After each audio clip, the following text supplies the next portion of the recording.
सबको नमस्ते। हमने पिछली बार योग के 8 अंगों में से पहला अंग किया था जिसको यम कहते हैं। आज दूसरे अंग पे जाएंगे जिसको नियम कहते हैं।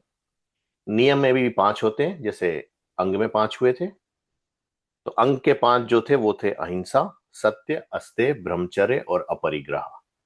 इसके होते हैं नियम में जो 5 होते हैं वो कहलाते हैं शौच, संतोष, तपह, स्वाध्याय, ईश्वर प्रणिधान। शौच किसको कहते हैं? अब मैं स्क्रीन शेयर करता हूं अपनी।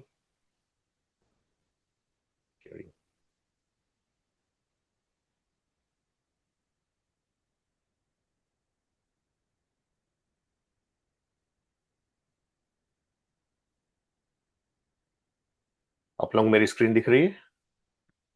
आ गई। जी। तो नियम होते हैं, 5 होते हैं: शौच, संतोष, तप, स्वाध्याय और ईश्वर प्रणिधान। शौच को ऋषि ने या ऋषियों ने 2 प्रकार का बताया है। एक होता है बाह्य और एक होता है अभ्यांतरिक। ये योग दर्शन में है। शौच के बारे में यहाँ पे ऋषि ने जो लिखा है, जैसे कि स्नान आदि से पवित्रता, यानी कि नहाना धोना उससे। महर्षि व्यास ने जब इसका भाष्य किया तो महर्षि व्यास ने लिखा है कि उसके 2 प्रकार का होता है। एक होता है बाह्य और एक होता है अभ्यंतरिक। आभ्यंतरिक जो होता है, बाह्य को पहले लेते हैं। बाह्य क्या होता है कि नहाना धोना। और किससे नहाना धोना?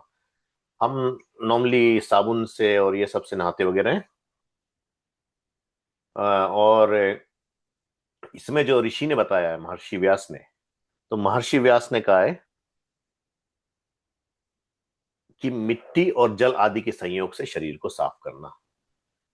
क्यों? क्योंकि कि मिट्टी से ही जो पृथ्वी अंश होता है पदार्थों का, 5 तत्वों का, उससे हमारा शरीर बनता है। उसको करने से क्या होता है? पोज वगैरह खोल देता है। कैसी मिट्टी यूज करना? चिकनी मिट्टी है, जैसे आज मिलती है मुल्तानी मिट्टी जो मिलती है, उस तरह से नहाने का बताया गया था। और जल आदि से के संयोग से, मिट्टी और जल से नहाना, अच्छे से रगड़ रगड़ के नहाना, उससे होता है। और मेद्य, यानी कि खाना पीना भी ऐसे पदार्थों का करना जिससे कि आपका पाचन अच्छा रहे, जिससे आपकी प्रॉब्लम ना हो, विचार अच्छे रहे, आदि आदि। ऐसा खाना पदार्थ, ये बाहर की बात है, सब बाहर वाले की उसमें आते हैं। ये आभ्यंतरिक जो होते हैं, तो उसको कहा है मानसिक शौच चित्त वृत्ति के, यानी कि अविद्या के कारण जो राग द्वेष आदि हमारे जो प्रॉब्लम होती है, उन सब से अपने मन को साफ रखना। यानी कि आप देखोगे, आपके सामने $1,000,000 रख दिए किसी ने, सीधा मन में आएगा कि ये मुझे मिल जाए अच्छा होगा। हालांकि ये अपरिग्रह में आता है, यम के उसमें, कि ये मेरा नहीं किसी और का है, पर इच्छा हुई वो जानने की। ये मानसिक विकृति हुई है, गलत बात हुई है।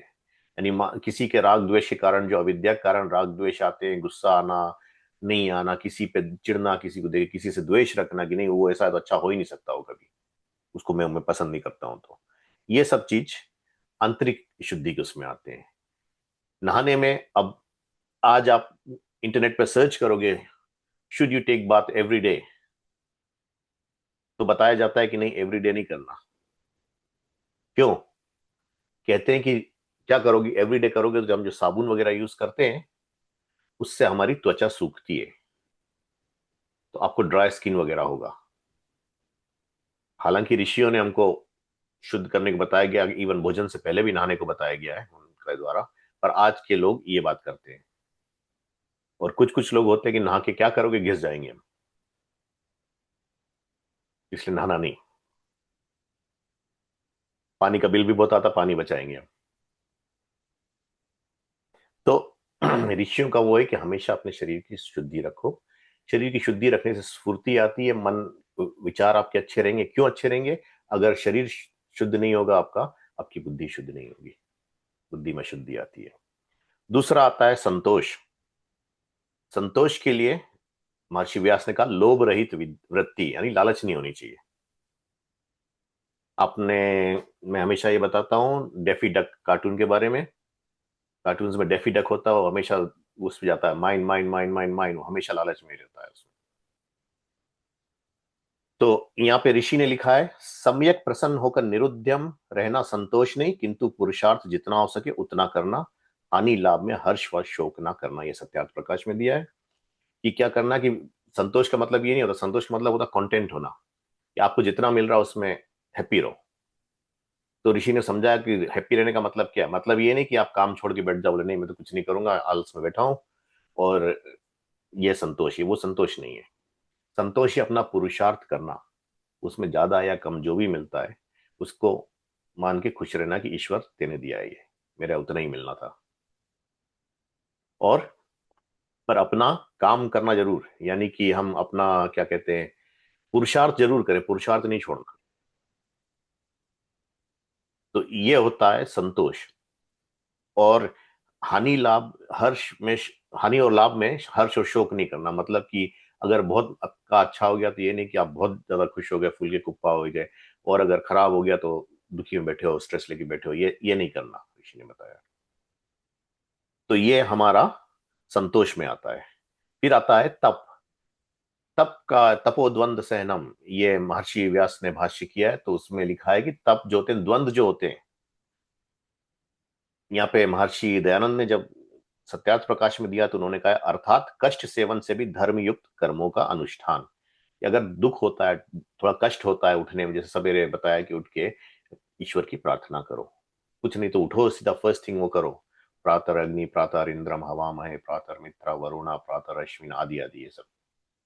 तो वो सब करना, उसमें लेजीनेस नहीं लानी है। कष्ट थोड़ा होता है कि उठना पड़ा, ठंडा है आज, आज ये, पर करना है जरूर, ईश्वर की ओर नहीं छोड़ना। उसको कहते हैं सर्दी गर्मी, भूख प्यास, सुबह शाम या डार्क और उजाला, ये सब में जो द्वंद ऐसे होते हैं उन दोनों में भी करना है, कुछ भी हो। इसलिए ऋषि ने कहा है, कष्ट सेवन से भी धर्म युक्त कर्मों का अनुष्ठान, यानी कि हमको जो करना है, यज्ञ करना, संध्या करना, ये सब करना ही करना है। उसमें दो बात नहीं है कि आज कर लेते हैं कल नहीं करेंगे, या परसों नहीं करेंगे, या आज छोड़ देते हैं कल से शुरू करेंगे, ये सब नहीं कर सकते। फिर आता है स्वाध्याय। स्वाध्याय जो आता है तो उसके लिए ऋषि ने लिखा है, पढ़ना और पढ़ाना। तो पढ़ना और पढ़ाना, क्या पढ़ना और पढ़ाना, क्या हम स्टोरी बुक लेके पढ़ना पढ़ाना, पोएम्स लेके पढ़ना पढ़ाना, नहीं। तो सत्यार्थ प्रकाश में केवल पढ़ना पढ़ाना लिखा है। ये जो मैंने दिया है, मोक्ष का उपदेश करने वाले शास्त्रों का अध्ययन और प्रणव जपा, प्रणव का जाप करना, ये महर्षि व्यास के भाष्य में है, यानी कि योग सूत्र का है। तो उसमें क्या होता है कि जो मोक्ष का उपदेश करने वाले शास्त्र है वो क्या है, पहला तो वेद है, ईश्वर का दिया हुआ। फिर उस पे जो आर्ष ग्रंथ बने हैं वेदों के ऊपर, जैसे योग दर्शन बना है, उपनिषद बने हैं, ब्रह्म सूत्र बने हैं, सांख्य दर्शन बना, आदि आदि, ये सब जो बने हैं, इन सब को पढ़ना, इनका अध्ययन करना। और प्रणव जप, प्रणव ओम को कहते हैं, तो ओम का जाप करना। हमने ये वर्कशॉप में भी किया था पहले, या सत्संग में भी किया था, और ऐसे भी बताया कि ओम उपांशु हो जाना चाहिए, यानी कि ओम आपको जोर से नहीं बोलना है, मन में करके पूरा चित्त उस पर लगा देना, या फोंटेनल पे अपना, जहाँ पे नाक आपकी आके जुड़ती है वहां पे लगा देना, नासिका का अग्रभाग जिसको कहते हैं, और ओम का जाप करना। उपांशु से आपका मन सब जगह से हटा के अंदर की ओर मोड़ देना, यह स्वाध्याय कहलाता है। और उसमें हेल्प करने के लिए आपको मोक्ष शास्त्रों का पढ़ना ही पढ़ना है, क्योंकि नहीं पढ़ोगे तो आप फिर गलत चीज पढ़ोगे। किसी ने कहा कि हम तो पढ़ाई करते हैं, हमने तो स्टोरी बुक्स पढ़ लिए, इतनी स्टोरी बुक्स पढ़ लिए। तो स्टोरी बुक्स पढ़ना और ये पढ़ने में बहुत अंतर है। ये आपको उस रास्ते की तरफ ले जाएगा, दिखा देगा रास्ता कहाँ जाना है, क्योंकि ये सब उपासना का विषय है। उपासना यानी कि उप आसना, उसके नजदीक जाके बैठना, उसके नजदीक आना ईश्वर के। इसलिए युंजन शब्द यूज किया गया था। युंजन तो जिनके पास या सबके पास लगभग है ऋग्वेद आदि भाष्य भूमिका, तो उसमें ऋषि क्या लिखते हैं, ऋषि लिखते हैं कि युंजते मनः, युंजते मन, इसका अभिप्राय है कि जीव को परमेश्वर की उपासना नित्य करनी उचित है। अर्थात उपासना समय में सब मनुष्य अपने मन को उसी में स्थिर करें, कुछ और ध्यान नहीं आना चाहिए, केवल उसी पे ध्यान आपका जाना चाहिए। ईश्वर प्रणिधान। ईश्वर प्रणिधान होता है कि जो भी आप काम करो, महर्षि ने लिखा, ईश्वर की भक्ति विशेष से आत्मा को अर्पित करना, ये 5 नियम कहलाते हैं। हम यज्ञ में करते हैं, ओम अयंता इदमा आत्मा, हे प्रभु मैं अपनी आत्मा आपको देता हूं। ओम अयंता इदमा इदमा, ईंधन के रूप में देता हूं अपनी आत्मा। आप उसमें जैसे कि लकड़ी हमने डाली है, लकड़ी में अग्नि प्रविष्ट हो रही है, अग्नि जल रही है, उसी तरह से आप अपनी प्रकाश रूपी अग्नि, ज्ञान रूपी अग्नि मेरे अंदर प्रविष्ट कराओ, मेरी आत्मा में जगाओ वो। तो आत्मा मैं आपको दे रहा हूं, ये मेरी नहीं आपकी है। जब हम संविदा दान करते हैं, संकल्प लेते हैं, तो उसमें क्या करते हैं, क्यों ऐसे कर रहे हैं, किसको दोगे आप? उसको दोगे जो सुधार सकता है, जो आत्मा को प्रकाशित कर सकता है, जो ज्ञान दे सकता है। तो वो कौन है? वो परमेश्वर है। तो कैसे करोगे? तो उसको परम गुरु मानना पड़ेगा। महर्षि व्यास ने भाष्य करा, उसमें समझाते हुए विद्वानों ने भाष्य में लिखा है कि हमारे जो दूसरे गुरु होते हैं, जो हमको सिखाते हैं, जिनसे हम पढ़ते हैं, आचार्यों से आदि से, तो वो तो हम अपनी शरीर जब तक है तब तक आप उनसे पढ़ रहे हो, शरीर चला गया तो फिर आप उनसे पढ़ नहीं सकते। तो वो उनका एक लिमिट ही होता है। पर परमेश्वर ऐसा है, ना तो उसकी बिगिनिंग है ना अंत है, वो शरीर के उसमें फंसता ही नहीं है। तो उससे प्रार्थना करना, उससे सीखना, उसको परम गुरु मानना, अपना सब कुछ अर्पण कर देना। काम करना इससे करना कि प्रभु मैं काम कर रहा हूं, अपने सुधारने के लिए कर रहा हूँ, समाज को सुधारने के लिए कर रहा हूँ, सब कुछ कर रहा हूं, पर तेरे को अर्पण है। होगा होगा, अच्छा नहीं होगा नहीं होगा, पर मैं अपनी तरफ से काम कर रहा हूं, पुरुषार्थ कर रहा हूं। तो ये नियम हुए 5 हमारे। फिर उसके बाद ऋषि सत्यार्थ प्रकाश में लिखते हैं कि हमारी काम वासना, काम आतुरता और निष्कामता इसी के लिए विशेष नहीं है। क्यों? क्यों कामना हमें यानी इच्छा होनी चाहिए हमारे पास। अगर इच्छा नहीं होगी तो आप पढ़ने वाले भी नहीं, आंख भी खोलने वाले नहीं। और अगर कामना नहीं करेंगे तो हम वेदों का ज्ञान कैसे लेंगे? वेदों का ज्ञान नहीं लेंगे तो वेद वेद कर्मादि उत्तम कर्म किसी से ना हो सके। क्योंकि ये लोगों ने, आपने सुना होगा, कई बार लोग कहते हैं कि चलो मोक्ष पाना है तो हम कर्म योग से भी पा सकते हैं मोक्ष, ज्ञान योग से भी पा सकते हैं, भक्ति योग से भी पा सकते हैं, राजयोग से भी पा सकते हैं। पर सीधी बात है, जो गीता में भी आती है, श्री कृष्ण का मत वगैरह भी आता है, कि अगर आपके पास ज्ञान नहीं है, आपके कर्म भी अच्छे नहीं हो सकते। तो वो सब करने के लिए क्या करना है? तो ऋषि लिखते आगे, शरीर बताया, अपने आप को ब्राह्मण का शरीर करना पड़ेगा हमको।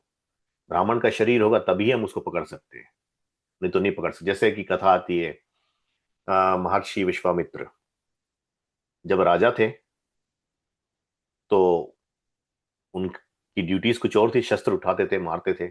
जब ऋषि हो गए, उनको राक्षसों ने तंग करना शुरू किया, वहां पे ऋषियों को मारना शुरू किया, उनके यज्ञ विध्वंस करने शुरू किए।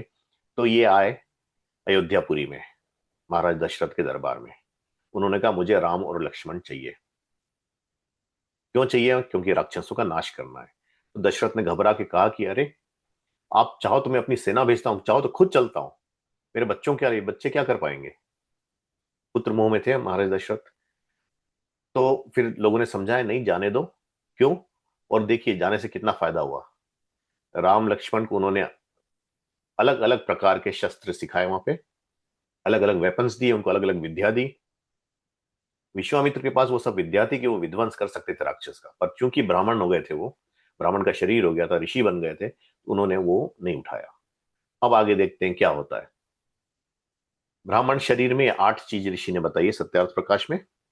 अम, कि स्वाध्याय होना चाहिए, जैसे हमने ऊपर स्वाध्याय किया, मोक्ष का उपदेश करने वाले शास्त्र हैं, यानी सकल विद्या का पढ़ना पढ़ाना। विद्या क्या है? जो मोक्ष की ओर ले जाए। विद्या वो नहीं कि हमने फिजिक्स पढ़ लिया, मैथ्स पढ़ लिया, वो सब पढ़ लिया, वो सब वेद में आते हैं ऐसे। पर ये नहीं कि हमने स्कूल जाके पढ़ लिया, बड़ी बड़ी डिग्रीज ले ली और कहा कि हमने विद्या ले ली है, वो नहीं। स्वाध्याय का मतलब है मोक्ष की तरफ जाने वाले शास्त्रों को पढ़ना। फिर व्रत है। तो व्रत क्या होता है? व्रत रखने का मतलब ये नहीं कि आप भूखे रह लिए कि अच्छा आज मेरा व्रत है, मैं ये नहीं खाऊंगा या खाली ग्रेन्स खाऊंगा, वो सब बेकार की बात है। शरीर को भूखा रखना, शरीर को तड़पाना, ये व्रत नहीं होता। तो उसमें क्या बताया गया? ब्रह्मचर्य का पालन करें। खास करके विद्यार्थियों के लिए सब पढ़ना जरूरी होता है।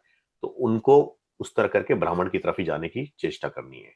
हालांकि सब ब्राह्मण नहीं बन पाएंगे, पर चेष्टा वही करनी है। और सत्य भाषण आदि नियम पालना। सत्य भाषण, सत्य नहीं छोड़ना, ये हमारा यम था। यम और नियम में उसमें आ गया। फिर आगे आता है होम, होम यानी कि हम जो यज्ञ वगैरह करते हैं, अग्निहोत्र होम, सत्य का ग्रहण, असत्य का त्याग और सत्य विद्याओं का दान, ये सब होम की परिभाषा ऋषि ने दी है। यानी कि खाली हम होम जब बात करते हैं तो हम बोलते हैं कि अग्निहोत्र यानी कि यज्ञ की बात करते हैं, तो महर्षि ने यहाँ लिखा है सत्य का ग्रहण करना भी होम कहलाता है, असत्य का त्याग करना पड़ेगा। सत्य का ग्रहण तभी कर सकते हो जब असत्य का त्याग त्याग करोगे। और सब, और सत्य विद्याओं का दान देना, यानी जो आप सीखते हो, ज्यादा जानते हो, सत्य के लिए जानते हो, सत्य की तरफ जो चेष्टा करते हो, प्रयत्न करते हो, कोशिश करते हो, उसको दूसरों को देना। ऋषियों की पुस्तकें दूसरों को देना जिससे कि लोग रेफर कर सकें, जिस पढ़े, क्लासेस लेना, हम लोग जैसे कर रहे हैं, बैठ के पढ़ना, आदान प्रदान करना विचारों का, ये सब सत्य विद्याओं का ध्यान दान हो जाता है। फिर त्रय विद्येन लिखा है, तीन विद्या के कर्म जो है वो दिया है। क्या? एक है कर्म, दूसरा है उपासना, और एक है ज्ञान विद्या का ग्रहण। तीनों होने चाहिए। कर्म भी ऐसा होना चाहिए, हमने कहा था कि कर्म वही होना चाहिए जो नॉलेज से हमारे उसमें विचार में उत्पन्न हुआ है। उपासना करनी जरूरी है। ये तीनों चीज करना जरूरी है। कर्म भी कि पुरुषार्थ कर रहे हो आप, अच्छा पुरुषार्थ कर रहे हो। उपासना, ईश्वर की उपासना कर रहे हो। और विद्या ग्रहण कर रहे हो, मोक्षस्थ शास्त्रों को पढ़ रहे हो। फिर यज्ञ आता है। तो पक्ष यश, जो पाक्षिक यज्ञ वगैरह हमने कहा है, अमावस्या और पूर्णिमा को जो यज्ञ किए जाते हैं, ऐसे ऐसे ये सबका काम करना, जिस जिस पूर्णिमा और उसके क्या, ये पक्ष कहलाते हैं। पक्ष क्या होते हैं? एक पक्ष कहलाता है कृष्ण पक्ष, एक कहलाता है शुक्ल पक्ष, going towards the dark, going towards the light. एक न्यू मून से शुरू होता है, एक मून को खत्म करता है।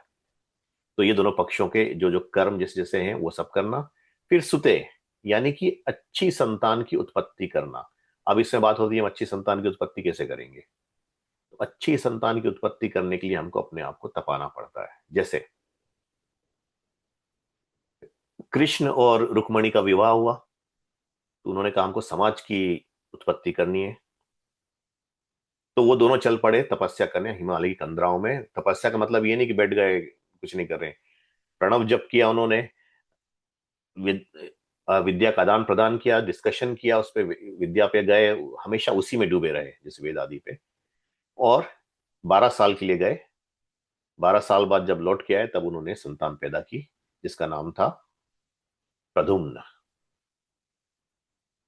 प्रद्युम्न के लिए कहा जाता है कि उस कृष्ण और प्रद्युम्न को खड़ा कर दो, दोनों का तेज एक जैसा दिखता था, इतना तेजवान बालक था वो। फिर आता है पांच महायज्ञ। पांच महायज्ञ हम जानते हैं। पंच महायज्ञ हमारे क्या है? संध्या, अग्निहोत्र या नित्य यज्ञ। फिर आता है पितृयज्ञ, माता पिता और विद्वानों की सेवा। फिर आता है बलि वैश्वदेव यज्ञ, यानी कि अपना खाना बना के दूसरों को भी बांटना, भूखों को देना, जानवरों को देना आदि।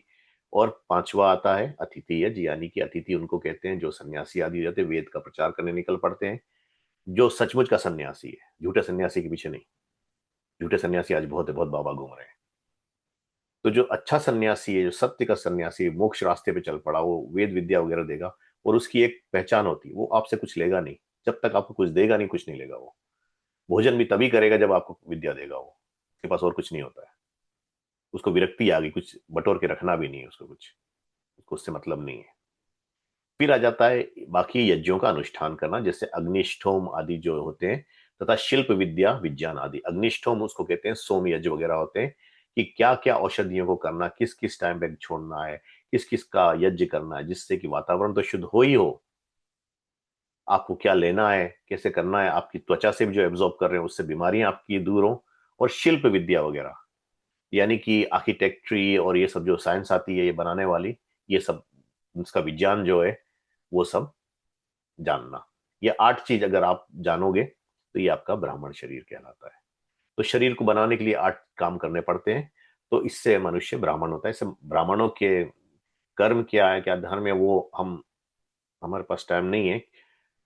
संस्कार विधि में, गृहस्थाश्रम प्रकरणम में ऋषि ने चारों वर्णों की ड्यूटीज दी है। वो हम नेक्स्ट में टच कर लेंगे दूसरे के साथ। पर यहाँ पे ये जरूरी था क्योंकि ये उपासना की बात है, उपासना के लिए ब्राह्मण ही होना जरूरी है। संन्यास ब्राह्मण ही ले सकता है मोक्ष में जाने के लिए। बाकी जो क्षत्रिय वगैरह होते हैं वो अपना को सुधारते सुधारते अंत में ब्राह्मण के लिए चल पड़ते हैं वो। चाहे कितने ही अच्छे हों, पर उनको ब्राह्मण बनना पड़ता, तो उस सबसे वो सबसे विरक्ति कंप्लीटली होनी पड़ती है उनको। जैसे कि राजा जनक के बारे में कहा जाता है कि वो विदेह थे। विदेह मतलब बिना देह के थे। बिना देह का मतलब ये नहीं कि शरीर नहीं था उनका, शरीर था, पर वो उस तरह से कि शरीर है नहीं, एक जैसा है उनके लिए, उनको डिफरेंस नहीं पड़ता था। ईश्वर की उपासना में थे, अपनी ड्यूटी पूरी करते थे। यानी कि उनकी ड्यूटी जैसे थी कि राजा की ड्यूटी होती है कि पिता की ड्यूटी जैसे होती है कि परिवार को खाना मिल गया है, यानी उनकी पूरी प्रजा, प्रजा उनका परिवार हो जाता है, बच्चे हो जाते हैं उनके, सबको खाना मिल गया, सब आनंद में है कि नहीं, कष्ट तो नहीं है किसी को, ये सब पता करके उसका सुधारना, कहीं से जंगली जानवर वगैरह तो आके तंग नहीं करे, एक्सेट्रा एक्सेट्रा, ये सब करने के लिए, इसीलिए उनकी ड्यूटी वो थी। जब वो ड्यूटी से निवृत्त होते, ये सबसे खत्म होके, तब उपासना में लगते, अपनी नित्य कर्म छोड़ते नहीं है वो, क्योंकि नित्य कर्म छोड़ने के लिए ऋषि ने मना किया है। इसलिए ऋषि ने एक बात और बताई कि अपनी आत्मा और इंद्रियों का ऐसा संयम करना जैसे सारथी घोड़ों को संभालता है। क्यों? क्योंकि अगर हम बुरी चीज में जुड़ेंगे तो उसके साथ मन भी हमारा बुरा करने का काम करेगा, जैसे जहां जुड़ोगे वैसे उससे करेगा, तो उससे बड़े बड़े दोषों को प्राप्त होगा। और जो इंद्रियों को अपने वश में करता है तभी सिद्धि को प्राप्त करता है। इंद्रियों में मन सबसे बड़ी इंद्रिय, ऐसी इंद्रिय जो सब इंद्रियों को ग्रहण करती है। तो जो दुष्टाचारी अजितेंद्रिय पुरुष है, उसके वेद, त्याग, यज्ञ, नियम और तप तथा अच्छे अच्छे काम कभी सिद्ध नहीं हो सकते। ये बात लोग समझते नहीं है। लोग कहते हैं कि हम कितना भी गलत कर ले, मंदिर चले गए या यज्ञ में जाके बैठ गए या कहीं और चले गए, तो हमारे पाप कट जाएंगे। आपके पाप कटते नहीं है। पाप आपके वो नई काम में आएंगे, वो जब आप वो विवेक ख्याति हो जाएगी, यानी कि योगी बन जाओगे तब। वो तो बहुत दूर की बात है। यहाँ पे लोग चोरी भी करेंगे, सब कुछ भी करेंगे, पर पहुंच जाएंगे एक दिन मंदिर में या मस्जिद में या चर्च में, या हम्म, हवन कर लेंगे, कहेंगे कि हमारे पाप कट गए, हम तो ये करते हैं। तो ऋषि लिखते हैं कि आपका आचरण ही जब अच्छा नहीं है, आपकी जितेंद्रिय नहीं हो आप, उस आपने चाहे वेद पढ़ा, चाहे त्याग किया है, चाहे यज्ञ किया है, चाहे नियम वगैरह करते हैं, कुछ भी किया है, तप वगैरह जितना भी किया है, आपने कितने भी अच्छे काम किए, वो सिद्धि कभी नहीं हो सकती उनकी, व्यर्थ ही जाते हैं वो सिद्धि को प्राप्त नहीं कर सकते। इसीलिए जो हमको कई बाबा वगैरह बताते हैं कि हमारे पास आओ, इतने का प्रसाद चढ़ाओ, इतना का वो करो, तो आपके पाप कट जाएंगे, आपके वो मैं दूर कर दूंगा, तो ये सब बातें नहीं हो सकती। और ये ऋषि की बात है, तो ऋषि की बात प्रमाण होती है। हम इसी चैप्टर में आगे जाके जब प्रमाणों पे जाएंगे तो उसमें वो आता है एक शब्द प्रमाण, आप्तों का शब्द जो होता है। तो हम इसको यहाँ पे विराम देते हैं कि ना, एक बात और बता दूं मैं, स्वाध्याय और अनध्याय क्या होता है। स्वाध्याय का ऑपोजिट अनध्याय होता है।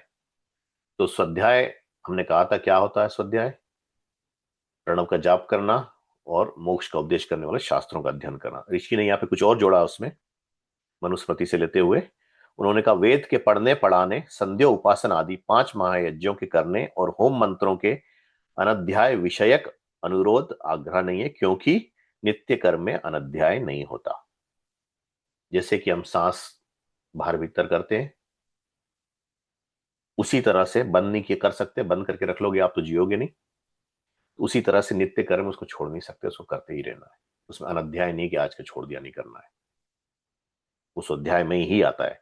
नित्य कर्म प्रतिदिन करना, ना किसी दिन छोड़ना, क्योंकि अनध्याय में भी अग्निहोत्र आदि उत्तम कर्म किया हुआ पुण्य रूप होता है। यानी कि आप किसी कारण उस दिन पढ़ नहीं पाए या कुछ नहीं कर पाए, तो अग्निहोत्र आदि तो करना ही करना है, जो बताया गया है।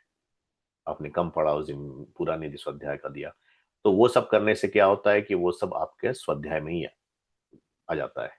जैसे एग्जाम्पल देता हूं, हमारे काम पे होता है कि आपको से 10 आवर्स कम से कम एजुकेशन करना है या कंप्लायंस ट्रेनिंग करनी है, वट एवर कंप्लायंस ट्रेनिंग करनी, तो हमको है कि वो करना ही है, वो आप छोड़ नहीं सकते। चाहे आप आज आधा करो या थोड़ा सा करो, कोटा करो आगे कंप्लीट करके, पर before your financial year end you have to finish that. तो उसी तरह से ये भी है कि आपको करना ही है। और जो नित्य कर्म है, किसी दिन छोड़ना नहीं है, क्योंकि अनध्याय में भी अग्निहोत्र आदि उत्तम कर्म किया हुआ पुण्य रूपी होता, पुण्य ही मिलता है उससे आपको। क्यों? क्योंकि आप बैक्टीरिया वगैरह पैथोजेंस को नाश करते हो, पैथोजेंस को नाश करते हो, बीमारी का नाश करते हो, दूसरों को सुगंध देते हो, दूसरे के मन विचार सुधारते हो। जो आज हमारे उसमें, आज आप देखोगे जितने ज्यादा हमारा चल रहा है, प्रोग्रेशन इज ऑलवेज डाउनवर्ड्स, तो हमारा चल रहा है जैसे कि मनुष्य स्वार्थी बहुत हो गया। स्वार्थी में मतलब ये नहीं कि अपने परिवार, केवल अपने लिए सोचना शुरू कर दिया है। दूसरों को उससे कष्ट भी हो जाए उसको चिंता नहीं होती वो। तो ऋषि जैसे कहते हैं, जैसे झूठ बोलने में सदा पाप और सत्य बोलने में सदा पुण्य होता है, वैसे ही बुरे कर्म करने में सदा अनध्याय और अच्छे कर्म करने में स्वाध्याय ही होता है। आगे एक ले लेते हैं, जो सदा नम्र सुशील विद्वान और वृद्धों की सेवा करता है उसका आयु विद्या कीर्ति और बल ये चार सदा बढ़ते हैं, और जो ऐसा नहीं करता उसके आयु आदि चार नहीं बढ़ते। ऋषि कहते हैं जो विद्वानों की, वृद्धों की, जो सुशील पुरुष हैं आदि, उन सब की जो सदा सेवा करता है उसकी आयु, विद्या, कीर्ति और बल बढ़ते हैं। अब उस पर प्रश्न उठता है, हमने पिछले उसमें कहा था कि आयु तो बढ़ती नहीं है, आयु तो मिलती है। आयु बढ़ने का बात हमने कहा था, एक विपाक, द्विविपाक, त्रिविपाक जब बात की थी दो उसमें, तो बात ये हुई थी कि जो आयु बढ़ती, जैसे कि तिर्यक योनि मिली नहुष को, उसको देव योनि मिली नंदीश्वर को, तो नंदीश्वर की आयु बढ़ गई, उसी जन्म में नहीं बढ़ी, अगले जन्म में जो आएगा। जो चार ऋषि हुए, हमारा जो काल चक्र चलता है उसकी आरंभ में, जिसमें वेद की उत्पत्ति हुई उनकी जिन आत्माओं में, यानी कि वेद उनकी आत्मा में जगा, ऐसे तो वेद की उत्पत्ति नहीं होती, वेद तो हमेशा रहता है, नित्य ज्ञान है वो। तो वो उनकी आयु जो हुई थी, तो ऋषियों की आयु लेके आए थे वो, क्योंकि पिछली सृष्टि में जब सृष्टि अंत हुई थी तो ये ऋषि बन गए थे, पर फलित नहीं हो पाए थे। फलित नहीं होने के कारण इनको यहाँ आके पूरा फल भोगना पड़ा, और करके उसके बाद फिर मोक्ष में चले गए। मोक्ष में चले गए, जैसे कि मोक्ष शरीर के साथ होता है कि नहीं होता है, तो शरीर के साथ होने का मतलब ये है कि जैसे ऋषि दयानंद को हुआ था कि ईश्वर से जुड़ जाने के कारण उनको इतना दर्द हो रहा था, उतना सब कुछ था, उनके लिए कोई डिफरेंस था ही नहीं, आराम से आनंद में बैठे थे। वो शरीर के साथ बोला गया, पर वो पूर्ण मोक्ष नहीं है। मोक्ष जो होता है उसमें शरीर आपके पास नहीं होता। ये हम आगे जब जाएंगे तो ये बात उसमें आएगी कि स्थूल सूक्ष्म शरीर, कारण शरीर आदि जब आएंगे हमारे, तो उसमें ये बात आती है कि कैसे आता है वो, तो वो उसमें करेंगे। यहाँ पे अब इसको विराम देते हैं हम। तो यानी आयु बढ़ने का कारण अब आप लोग समझ लें, वो पिछले वाले से कंपेयर कर लें जो योग दर्शन से हमने किया था। तो उस सूत्र से लेके तो ये बात आप ले लें वो। चलिए मैं यहाँ विराम देता हूँ, ये शेयरिंग भी बंद करता हूँ। चलिए, अगर कोई प्रश्न है तो जरूर पूछें।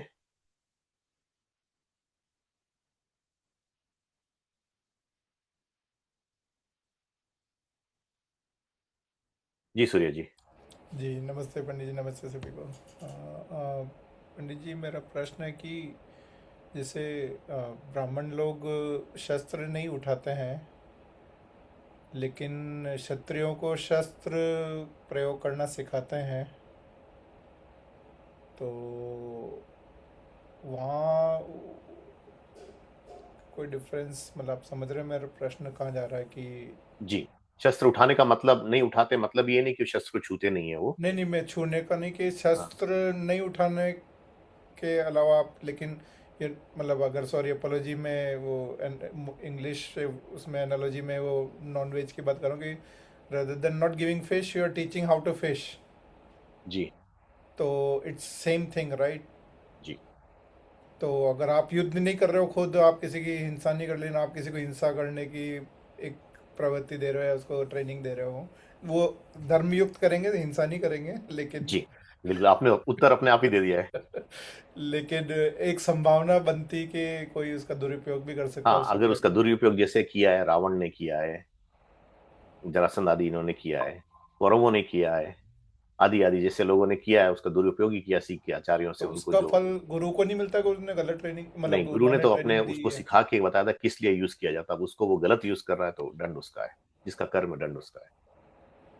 जी, धन्यवाद जी। और गुरु तभी देता था जब उसको पात्र समझता था, यानी कि आपकी कैपेबिलिटी दिखेगा कि वो ग्रहण करने की ताकत है आप में। वो ये नहीं जान सकता कि आगे आप क्या करने वाले हैं। तो क्या इसीलिए एकलव्य का अंगूठा काट दिया था? नहीं, वो तो या सही बात वो नहीं है। झूठी कहानी वो।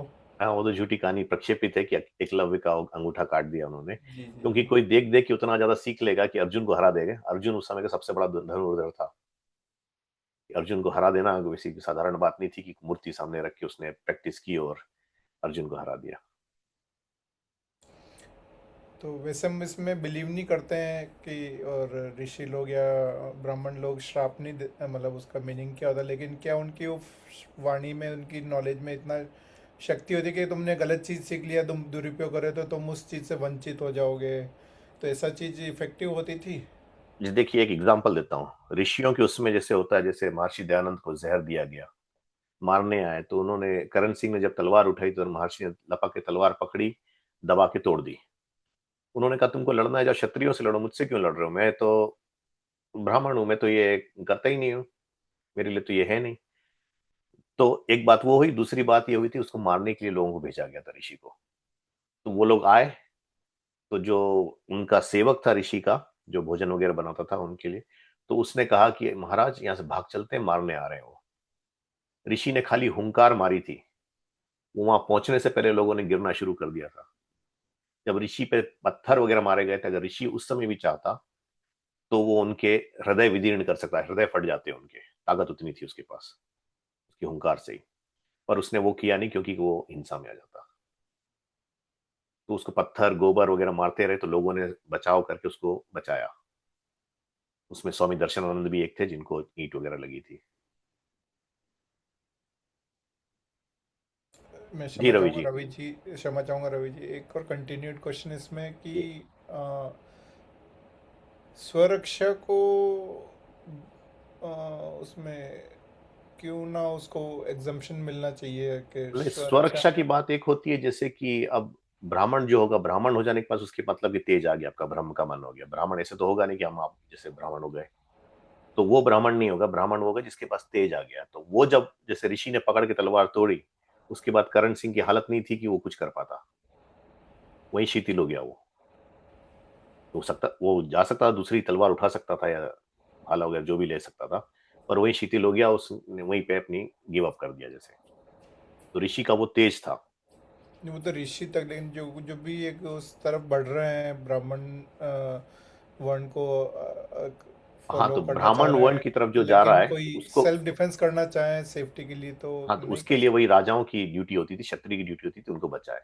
जैसे आप याद कीजिए, चाणक्य सीरियल में आता है, जब नंद राजा के पास आचार्य चाणक्य जाते हैं, तो उनको पकड़ के मारने को कहता है, तो पहले वहां पे जो दूसरे थे उन्होंने बोल दिया कि ब्राह्मण अवध्य है, पहले जाकर रोक दिया। पहली बात वो रोक दी उन्होंने।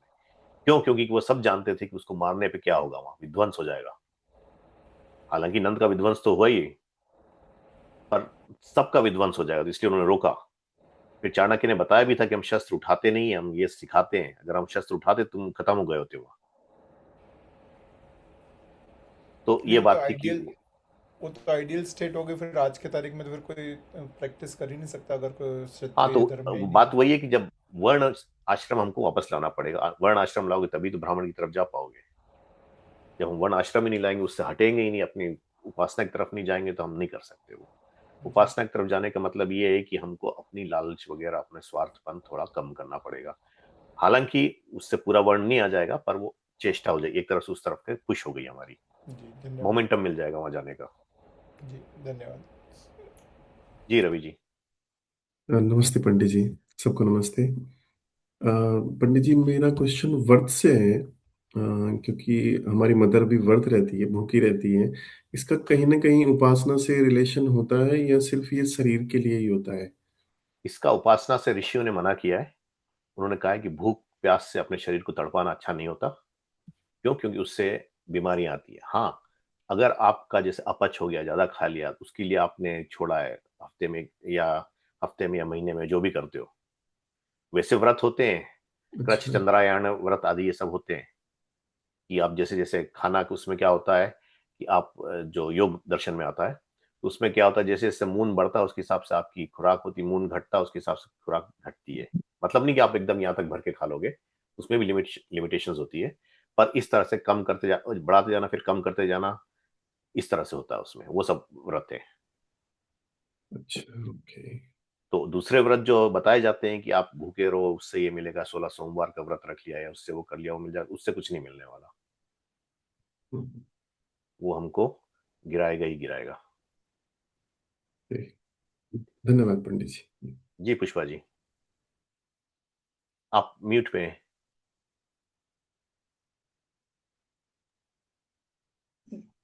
या मेरा प्रश्न है कि आपने कहा आपके वो स्लाइड में ब्राह्मण शरीर, और उस ब्राह्मण शरीर तो लाइक ब्राह्मण शरीर कैसे बनाना, लाइक हम बना सकते हैं क्या? लाइक वो आपने बताइए, सब लगता है कि ऋषि और योगी ही कर सकते हैं। तो ये सामान्य मनुष्य कैसे कर सकता है ब्राह्मण शरीर कि लाइक खोटे कर्मों को दूर रखना, अपने मन को काबू कर देना, वो सब वो कैसे कर सकते हैं?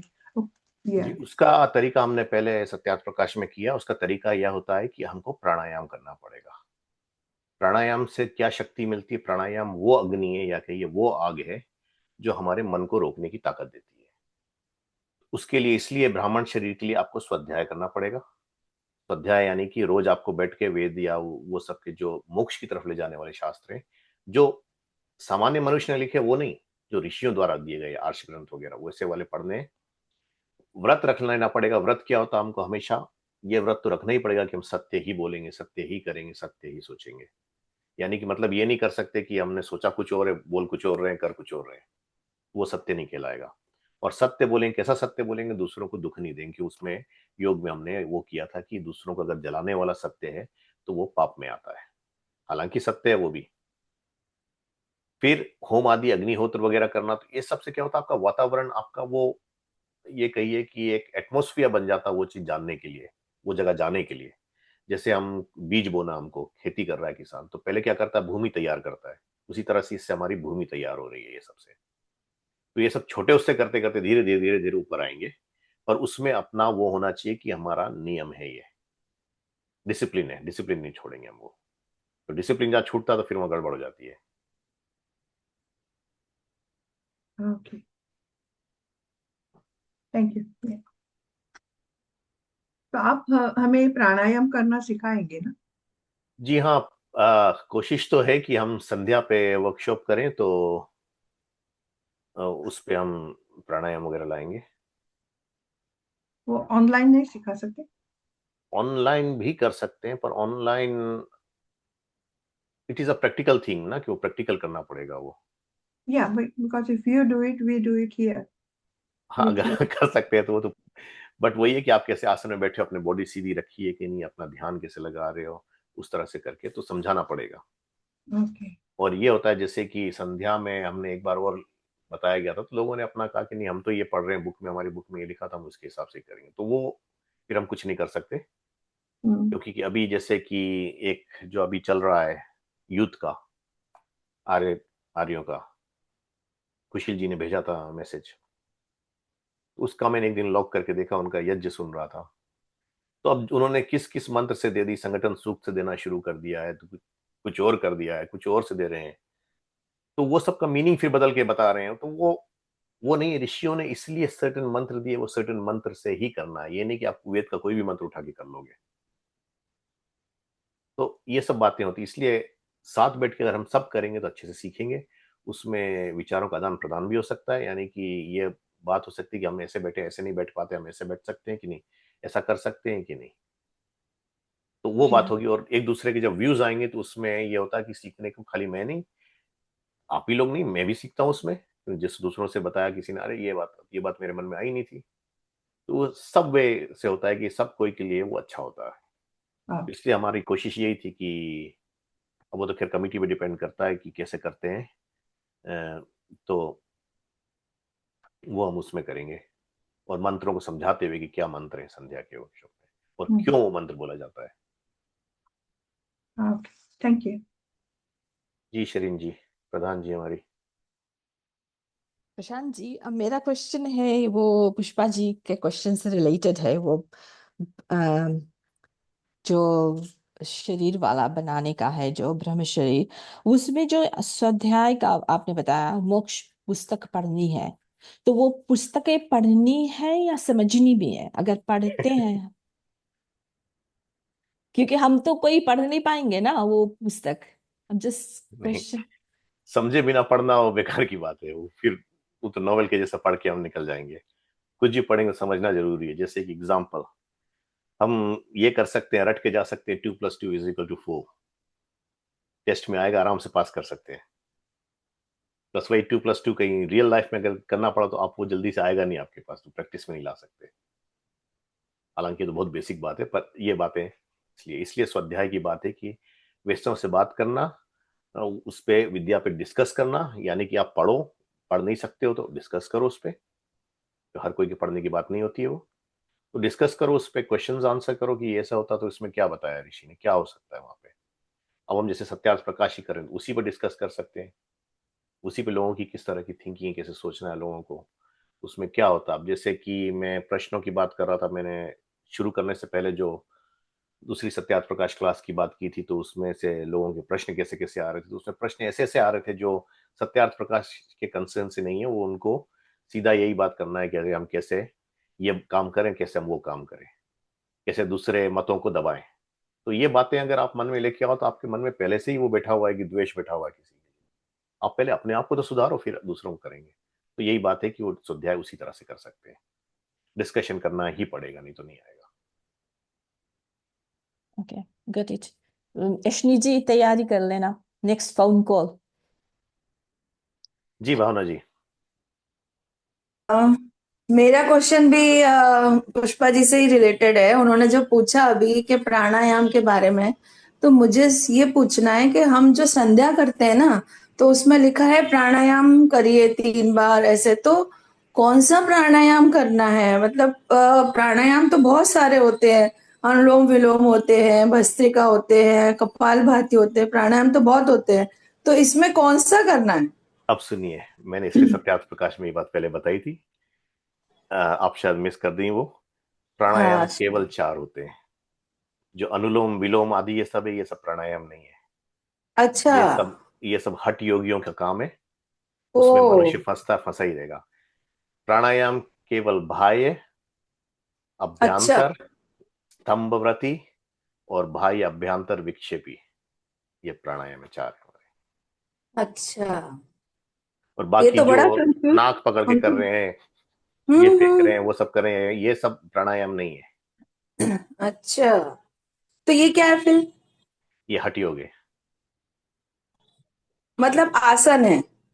जी नहीं, आसन भी नहीं है। आसनों की परिभाषा भी महर्षि व्यास ने जब आसन दी है तो कौन सा आसन करना है, हाथी के जैसे बैठना है, स्वस्तिक आसन है, अर्ध स्वस्तिक आसन है, ये सब पूरा उन्होंने योग दर्शन में महर्षि व्यास ने एक्सप्लेन किया है।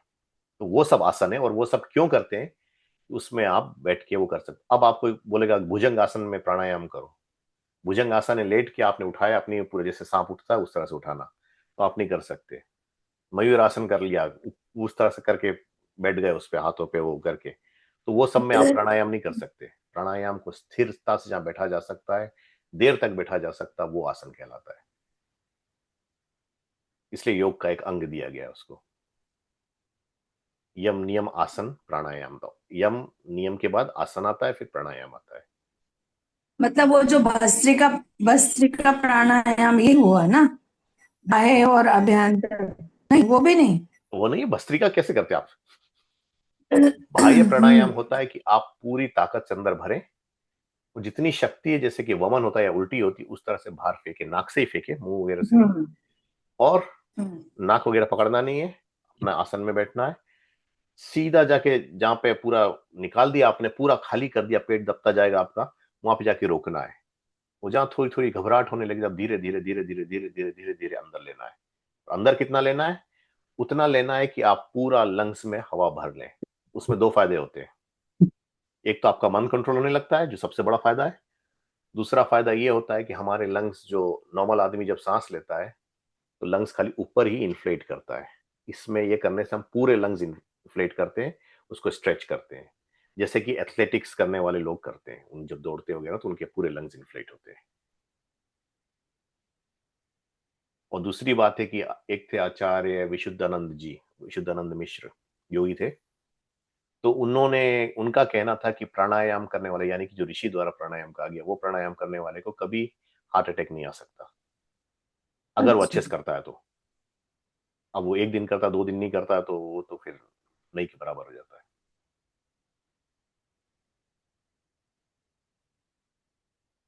जी सूर्या जी। जी, I am conscious of time. एक दो छोटे प्रश्न पूछ सकता हूँ या? जी जी, एक तो प्रश्न कि जो प्रणव जाप है, क्या प्रणव जाप को हम लोग एक तरह से भक्ति रूप का कह सकते हैं कि, या how it is different from भक्ति? जो लोग दूसरे, जो आजकल जो दूसरे वेरिएंट जो जो फॉलोअर होते हैं, जो वो कहते हैं हम भक्ति कर रहे हैं, जी तो इज इट काइंड ऑफ भक्ति या व्हाट इट इज? जी नहीं, प्रणव जाप जो बताया गया है, प्रणव जाप का जैसे आपको याद होगा, आचार्य ज्वलंत शास्त्री ने हमको उसमें थोड़ा प्रैक्टिकल पार्ट बताया था अपने प्रवचन में।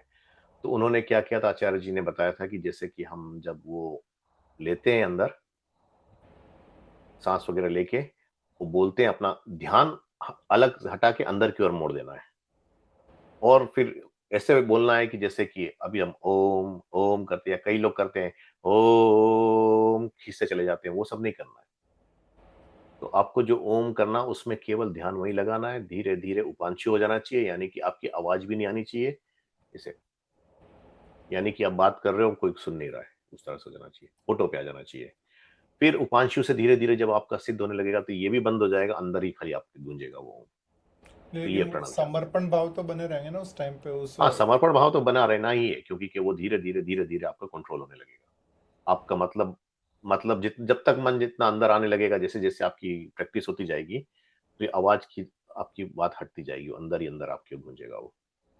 तो और इट योगी इज के ए केवल अंदर ही गूंजता है, मन में ही इट इज ए बात। भक्ति with pranayama basically? It's not, क्या प्राणायाम के साथ नहीं भी किया आपने, खाली सांस लेते हुए भी प्रणव जाप किया, ओम कर रहे हो या हर एक में ओम बोल रहे हो या उस पे कर रहे हो, तो वो भी होता है प्रणव जाप। मतलब what is the main outcome of प्रणव जाप देन? प्रणव मतलब जाप से ये या होता है कि, या इसको how it is different from bhakti basically? Is it why it is not bhakti then? अच्छा देखिए, भक्ति में क्या करता है लोग, मनुष्य मनुष्य जो अभी भक्ति जो चलती, तो वो क्या करता है, जाके हाथ जोड़ता है, ये चलाता है, बोले उसका करता है, गाना गा लिया उसने, कूद लिया, हरे राम हरे कृष्णा कर लिया, या जो भी कर लिया, तो उसका कहना है कि ये उससे पाप कर जाए, उसका एक एम वो है। यहाँ पे एम क्या है, यहाँ पे एम है कि ये नहीं कि मुझे कुछ मिलेगा, स्वार्थ हम्म भाव हट गया है यहाँ से। हम्म यहाँ पे केवल मुझे वो चाहिए जो मुझे वो लक्ष्य बाह्य से जगह अभ्यंतर जाना है। है। जी, वो धीरे धीरे अंदर घुसते जाना, आत्मा में करके आत्मा में प्रकाश लाना है उससे। जी जी, धन्यवाद।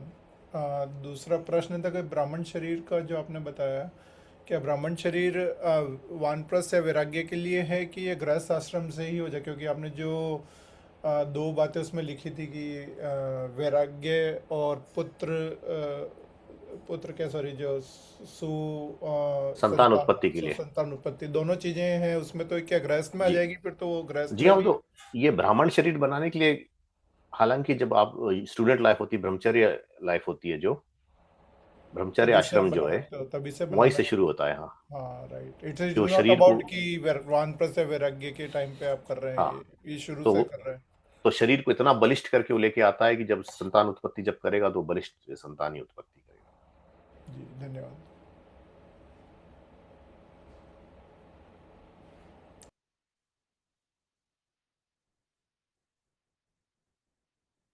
तो ठीक है, अगर और प्रश्न नहीं है तो हम कंक्लूड करें सेशन। सुशील जी। अ, जी पंडित जी, अ, अगले हफ्ते हमारा सत्संग है, संडे को सत्संग है, और तो हम उससे पहले रखेंगे। ये आपकी आवाज कट रही है। नहीं, मैंने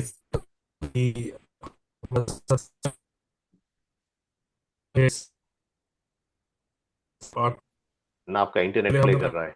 पहले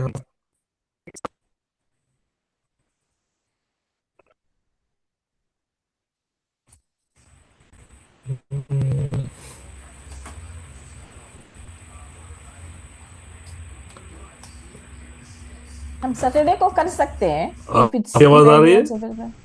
हाँ आ रही है, बोलो। फिर रुक गई। कंप्लीट कर वक्त सैटरडे को सैटरडे को कितना 7 बजे कर सकते हैं? 7 बजे 7 हाँ, PM 7 PM। सैटरडे 7। ठीक है, ठीक है पंडित जी। Stable connection. ठीक, तो फिर अगले हफ्ते 7 बजे मिलते हैं। अगले हफ्ते हम इसको थोड़ा आगे ले जाएंगे। विद्वान और विद्यार्थियों को क्या योग्य कैसे करना है वो सब उसमें आ जाएगा, वो चैप्टर 3 पे ही।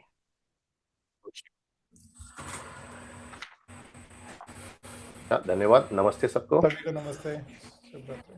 सबको नमस्ते। पंडित जी सबको नमस्ते।